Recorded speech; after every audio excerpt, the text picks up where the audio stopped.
তৃণমূলের পুলিশ মাথা থেঁতলে মারতে মারতে মাথা থেঁতলে খুন করেছিল সুদীপ্ত গুপ্তকে, কারণ সুদীপ্ত গুপ্ত ক্যাম্পাসে গণতন্ত্রের কথা বলতো। অতএব এটা পরিষ্কার, এই সরকারটা ছাত্র বিরোধী সরকার। 7 বছর ধরে কোনো ছাত্র সংসদ নির্বাচন হয়নি। ক্যাম্পাসগুলোকে, ইউনিয়নগুলোকে এখন কাটমানি জেনারেটর মেশিনে পরিণত করেছে তৃণমূল ছাত্র পরিষদ। অতএব এরা দুয়ে মিলে পড়াশোনার ব্যবস্থাটাকে লাটে তোলবার চেষ্টা করছে। তৃণমূল বিজেপির বাইনারি, এই বাইনারিকে ধ্বংস করতে পারে একমাত্র বাম গণতান্ত্রিক ধর্মনিরপেক্ষ শক্তি। বিজেপির মাজা ভেঙে গেছে তো উত্তর ভারতে, খুব ভালো না অবস্থা। দক্ষিণ ভারতে বিজেপি পা ফেলার মতো জায়গায় নেই। এরা দুয়ে মিলে দেশটাকে বেচে দেওয়ার প্ল্যান করছে, এই রাজ্যটাকে আরএসএস এর নাগপুরের হেডকোয়ার্টারের কাছে পাচার করে দেওয়ার ব্যবস্থা করছে। সুদীপ্তর স্মরণে এখানে তোমাদের এই যে মিছিল আছে, সভা আছে, তো এই আজকের দিনে দাঁড়িয়ে এই মিছিল, এই সভা থেকে তোমরা আগামী দিনের ভবিষ্যতে যে তাদের জন্য কি বার্তা দিতে চাইছো? 2013 সালের 2রা এপ্রিল সুদীপ্ত গুপ্তকে এই বাংলার রাজপথে খুন হতে হয়েছিল। তৃণমূলের পুলিশ মাথা থেঁতলে মারতে মারতে মাথা থেঁতলে খুন করেছিল সুদীপ্ত গুপ্তকে, কারণ সুদীপ্ত গুপ্ত ক্যাম্পাসে গণতন্ত্রের কথা বলতো, ক্যাম্পাস শৃঙ্খলার কথা বলতো, ক্যাম্পাসের ভেতরে পঠন পাঠনের পরিবেশ ফেরানোর কথা বলতো। আর এই সবটাকে এনশিওর করতে গেলে যেটা দরকার, ছাত্র সংসদ নির্বাচন, সেই নির্বাচনের দাবি তুলেছিল সুদীপ্ত গুপ্ত, তাই সুদীপ্ত গুপ্তকে খুন হতে হয়েছিল। আমরা দেখেছিলাম কতটা বর্বর হতে পারে একটা রাজ্যের সরকার।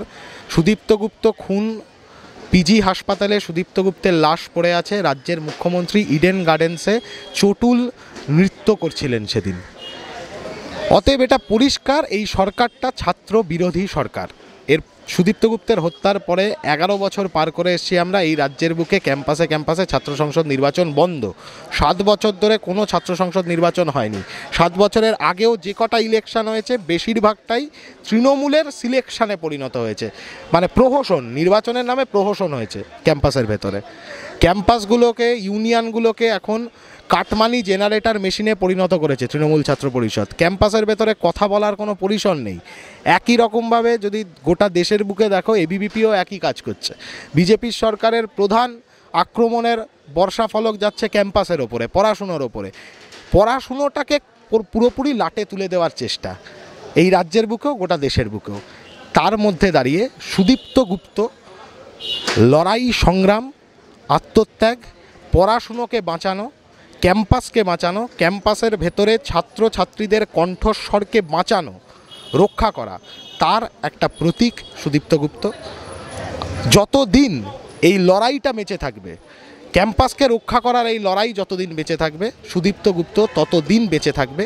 এই কথাগুলো বলবার জন্য সুদীপ্ত গুপ্তের আওয়াজ, সুদীপ্ত গুপ্তের স্লোগান, সুদীপ্ত গুপ্তের মিছিল, সুদীপ্ত গুপ্তের কণ্ঠস্বর, যা আজও এই রাজ্যের সমস্ত ক্যাম্পাসে ক্যাম্পাসে যার প্রতিধ্বনি শোনা যাচ্ছে, সেটাই রাজপথের মাটিতে তার প্রতিধ্বনি ঘটানো আজকের এই মিছিল শেষে এই সমাবেশ। সাফ কথা, ছাত্র সংসদ নির্বাচন সংগঠিত করতে হবে। কিসের ভয় এত? তৃণমূলের এত ভয় কেন? কাকে ভয় পাচ্ছে? তৃণমূল তো 2013 সালে ভেবে নিয়েছিল যে সুদীপ্ত গুপ্তকে খুন করে গোটা রাজ্যের বুকে ভারতের ছাত্র ফেডারেশনকে শেষ করে দেবে।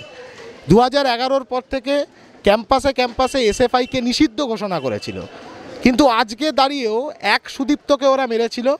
আজকে তার 11 বছর পরে সেই একই দিনে দাঁড়িয়ে গোটা রাজ্য জুড়ে 8,30,849 জন সুদীপ্ত গুপ্ত, ভারতের ছাত্র ফেডারেশনের 2023-24 শিক্ষাবর্ষের সদস্য পদের সংখ্যা আমরা ঘোষণা করেছি গত পরশু।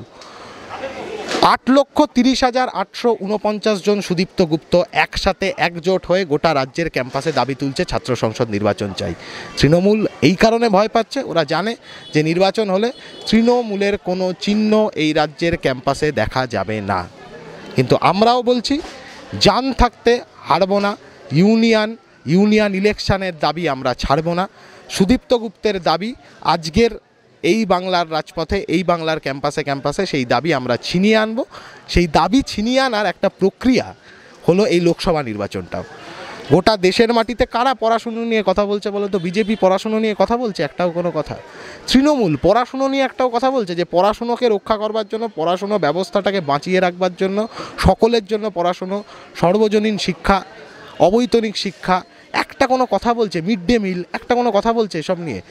স্কুলের ইনফ্রাস্ট্রাকচার, স্কুল শিক্ষার পরিকাঠামো উন্নয়ন সরকারি টাকায় সবটা বেসরকারি করে দেবে, সব কর্পোরেটের হাতে চলে যাবে। আরএসএসের নাগপুরের হেডকোয়ার্টার থেকে বাংলার সিলেবাস তৈরি হচ্ছে। নয়া জাতীয় শিক্ষানীতি রাজ্য শিক্ষানীতির মধ্যে কোনো পার্থক্য নেই, সেম ডকুমেন্ট।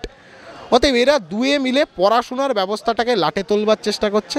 এই লোকসভা নির্বাচনে সুদীপ্ত গুপ্তের সাথীরা তারা রাস্তায় আছে দেশ, সংবিধান, শিক্ষা, প্রজন্ম বাঁচানোর দাবিতে।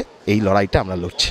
দাদা, লোকসভা নির্বাচনে সিপিএমের প্রচারে যেই কথাটা আমরা বারবার শুনতে পাচ্ছি, এই মঞ্চ থেকেও সেই একই বার্তা দেওয়া হয়েছে যে রুজি রুটির কথাটা।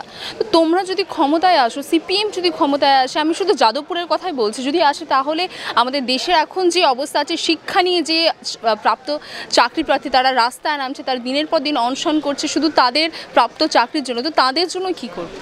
দেখো, এ তো ইতিহাসের দিকে তাকালেই তো বোঝা যায় ভবিষ্যতের দিক নির্দেশ ইতিহাসের মধ্যেই নিহিত থাকে। বামপন্থীরা যতদিন সংসদে শক্তিশালী ছিল, ভারতবর্ষের মাটিতে মিড ডে মিলের ব্যবস্থা প্রতিষ্ঠিত হয়েছিল। বামপন্থীরা সংসদে শক্তিশালী ছিল, right two education, right two employment, right two information, এই সমস্ত অধিকারগুলো আইনি স্বীকৃতি পেয়েছিল। বামপন্থীরা সংসদের বুকে শক্তিশালী ছিল যখন, তখনই ইউপিএ 1 গভর্নমেন্টের সময়, তখনই মানরেগা প্রকল্প, এই প্রকল্প ভারতবর্ষের মাটিতে ইমপ্লিমেন্ট হয়েছিল। বামপন্থীরা কিন্তু বলেছিল 200 দিনের কাজ লাগবে, 100 দিনে হবে না, 200 দিনের কর্মসংস্থান চাই, 200 দিনের কাজ চাই, কাজের ধারা, এমপ্লয়মেন্ট জেনারেশন বাড়াতে হবে।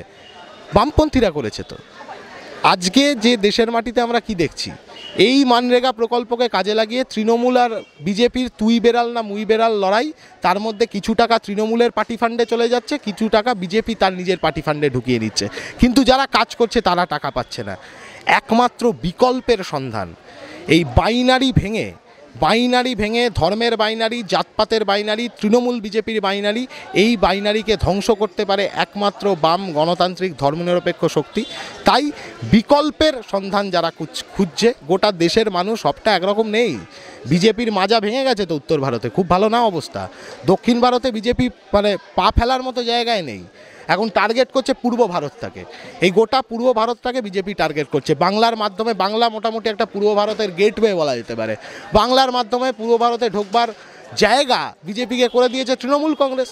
এরা দুয়ে মিলে দেশটাকে বেচে দেওয়ার প্ল্যান করছে, এই রাজ্যটাকে আরএসএসের নাগপুরের হেডকোয়ার্টারের কাছে পাচার করে দেওয়ার ব্যবস্থা করছে। রক্ষা করতে পারে একমাত্র লাল ঝান্ডা, বামপন্থী গণতান্ত্রিক ধর্মনিরপেক্ষ শক্তি। তাই আমাদের আহ্বান, স্বদেশ গড়তে এক আওয়াজ, চাই সবার শিক্ষা সবার কাজ। সুদীপ্ত তার এই স্লোগানকে সামনে তুলে ধরতে, সংসদের বুকে এই স্লোগানকে পৌঁছে দিতে, বাম গণতান্ত্রিক ধর্মনিরপেক্ষ শক্তিকে গোটা রাজ্য জুড়ে, গোটা দেশ জুড়ে জয়যুক্ত করা।